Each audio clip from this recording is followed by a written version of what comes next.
लाला लाजपत राय 28 जनवरी 1865, 17 नवंबर 1928 भारत के एक प्रमुख स्वतंत्रता सेनानी थे। इन्हें पंजाब केसरी भी कहा जाता है।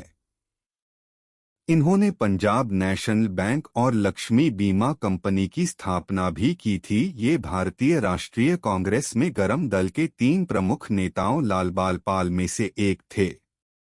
सन 1928 में इन्होंने साइमन कमीशन के विरुद्ध एक प्रदर्शन में हिस्सा लिया, जिसके दौरान हुए लाठीचार्ज में ये बुरी तरह से घायल हो गए और अंततः 17 नवंबर सन 1928 को इनकी महान आत्मा ने पार्थिव देह त्याग दी। जीवन वृत्त।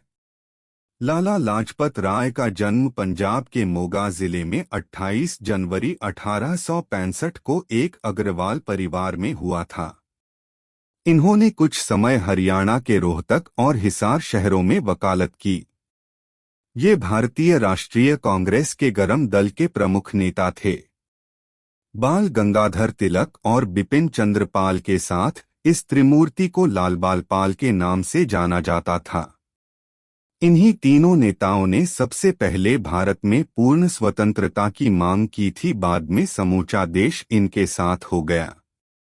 इन्होंने स्वामी दयानंद सरस्वती के साथ मिलकर आर्य समाज को पंजाब में लोकप्रिय बनाया। लाला हंसराज एवं कल्याण चंद्र दीक्षित के साथ दयानंद एंग्लो वैदिक विद्यालयों का प्रसार किया, लोग जिन्हें आजकल डीएवी स्कूल्स व कॉलेज के नाम से जानते हैं। लालाजी ने अनेक स्थानों पर अकाल में शिविर लगाकर लोगों की सेवा भी की थी। 30 अक्टूबर 1928 को इन्होंने लाहौर में साइमन कमीशन के विरुद्ध आयोजित एक विशाल प्रदर्शन में हिस्सा लिया, जिसके दौरान हुए लाठीचार्ज में ये बुरी तरह से घायल हो गए। उस समय इन्होंने कहा था, मेरे शरीर पर पड़ी एक एक लाठी ब्रिटिश सरकार के ताबूत में एक एक कील का काम करेगी, और वही हुआ भी। लालाजी के बलिदान के 20 साल के भीतर ही ब्रिटिश साम्राज्य का सूर्य अस्त हो गया। 17 नवंबर 1928 को इन्हीं चोटों की वजह से इनका देहांत हो गया। लालाजी की मौत का बदला। लालाजी की मृत्यु से सारा देश उत्तेजित हो उठा और चंद्रशेखर आजाद, भगत सिंह, राजगुरु, सुखदेव व अन्य क्रांतिकारियों ने लालाजी पर जानलेवा लाठीचार्ज का बदला लेने का निर्णय किया।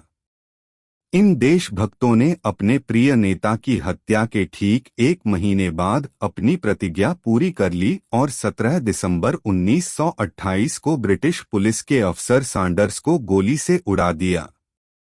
लालाजी की मौत के बदले सैंडर्स की हत्या के मामले में ही राजगुरु, सुखदेव और भगत सिंह को फांसी की सजा सुनाई गई। हिंदी सेवा। लालाजी ने हिंदी में शिवाजी, श्रीकृष्ण, मैजनी, गैरिबाल्डी एवं कई महापुरुषों की जीवनियां लिखीं।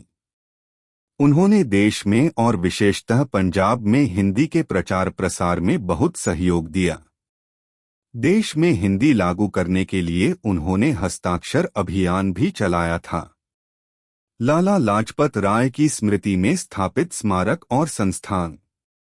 20वीं शताब्दी की शुरुआत में लाहौर में लाजपत राय की एक मूर्ति को बाद में भारत के विभाजन के बाद शिमला में केंद्रीय वर्ग में स्थानांतरित कर दिया गया था।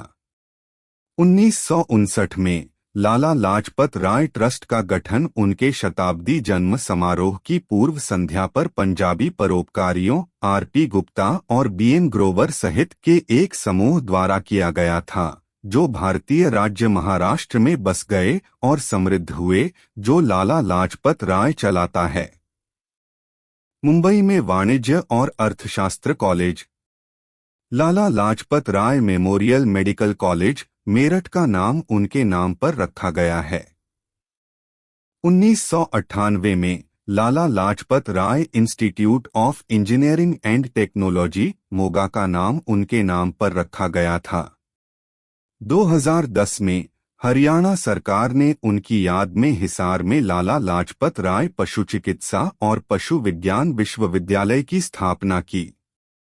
लाजपत नगर और लाला लाजपत राय चौक हिसार में उनकी प्रतिमा के साथ नई दिल्ली में लाजपत नगर और लाजपत नगर सेंट्रल मार्केट, लाजपत नगर में लाला लाजपत राय मेमोरियल पार्क, चांदनी चौक, दिल्ली में लाजपत राय मार्केट, खड़गपुर में भारतीय प्रौद्योगिकी संस्थान (IIT) में लाला लाजपत राय हॉल ऑफ रेजिडेंस, कानपुर में लाला लाजपत राय अस्पताल, बस टर्मिनल, उनके गृहनगर जगरांव में कई संस्थानों, स्कूलों और पुस्तकालयों का नाम उनके सम्मान में रखा गया है, जिसमें प्रवेश द्वार पर उनकी प्रतिमा के साथ एक बस टर्मिनल भी शामिल है। इसके अलावा भारत के कई महानगरों और अन्य शहरों में उनके नाम पर कई सड़कें हैं। रचनाएं: दुखी भारत 1928 ई। यह अनहैप्पी इंडिया के नाम से अंग्रेजी में भी प्रकाशित हुई थी। Young India, England's due to India, the political future of India, the story of my life, आत्मकथा, तरुण भारत, एस्टरिस्क द पंजाबी इनकी पत्रिका हैं। अनमोल वचन: अतीत को देखते रहना व्यर्थ है जब तक उस अतीत पर गर्व करने योग्य भविष्य के निर्माण के लिए कार्य न किया जाए। नेता वह है जिसका नेतृत्व प्रभावशाली हो, जो अपने अनुयायियों से सदैव आगे रहता हो, जो साहसी और निर्भीक हो, पूरी निष्ठा और ईमानदारी के साथ शांतिपूर्ण साधनों से उद्देश्य पूरा करने के प्रयास को ही अहिंसा कहते हैं। पराजय और असफलता कभी कभी विजय की और जरूरी कदम होते हैं।